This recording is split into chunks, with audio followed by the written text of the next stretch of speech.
and welcome to ACWS's Outcome Tracker training videos.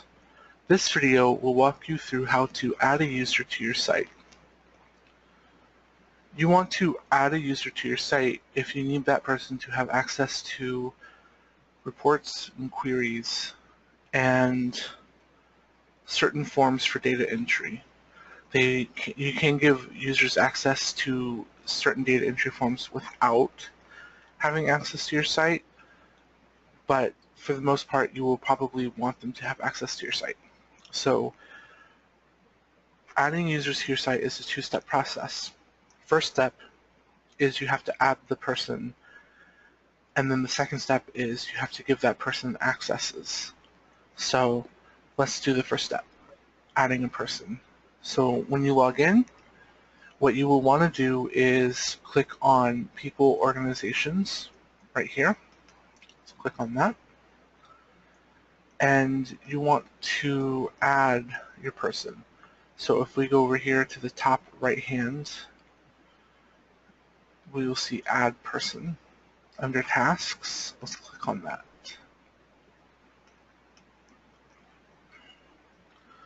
Now we want to give this person a name. Mine's a test, of course, so I'm just going to give it a test name. You can give your person whatever name that person has. I am going to choose a role for this person. For this particular person, I'm going to put staff. Most likely, you will put staff for your person, or perhaps volunteer, or frontline staff, or whatever role they need to have the accesses they need. And click Add. And then this is what happens when you add a person. This is the page that takes you to. There's a lot of information that you could fill out, and if you want that information on that person, that's fine. But one thing you definitely need to put in is their email address, which is right here under their name. So I'm going to put in my email address here, but of course you'll put in whatever email address you have for that person, and click Update right here in the upper right hand corner under this Tasks. And then you've added the person. Now you want to give this person access. So now we want to go to the Setup tab, which is right next to the People Organization tab. Let's click on that. And now we have the Accounts and Permissions subcategory here. And under Accounts and Permissions, we want Manage User Accounts.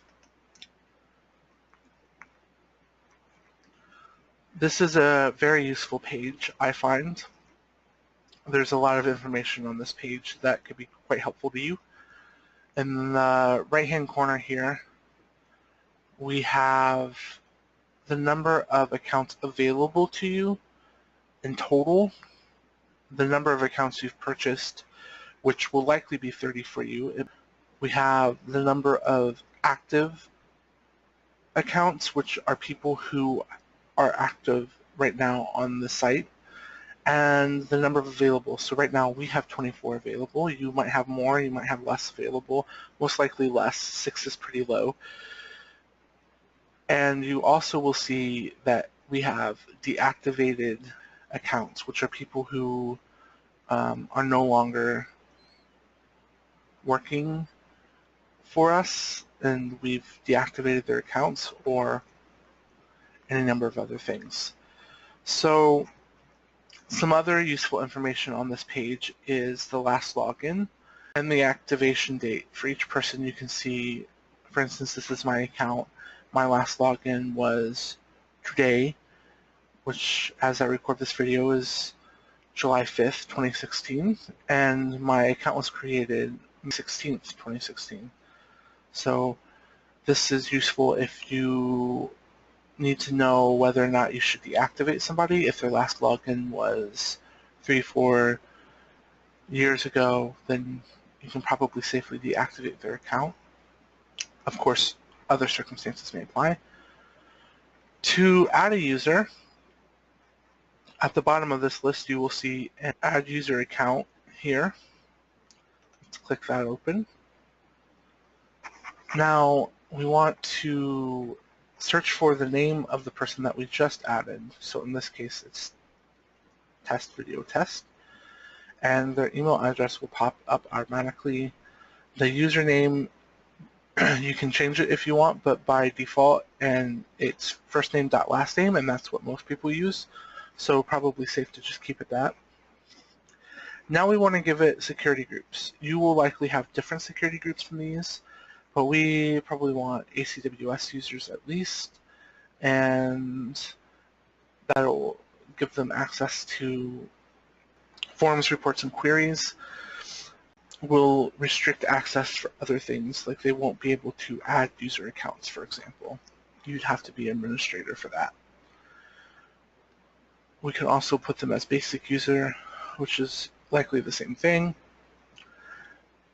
We would click add user. I'm not going to click it because this is just a test, so I don't want to create an account, but we would click add user. And what that'll do is it will send an email to you, the person who set up the account, just to say this account has been set up, and it will send an email to this email address asking them to click a link to log in and create a password, and they will then have access after they do that. So that is how you add a user to your account.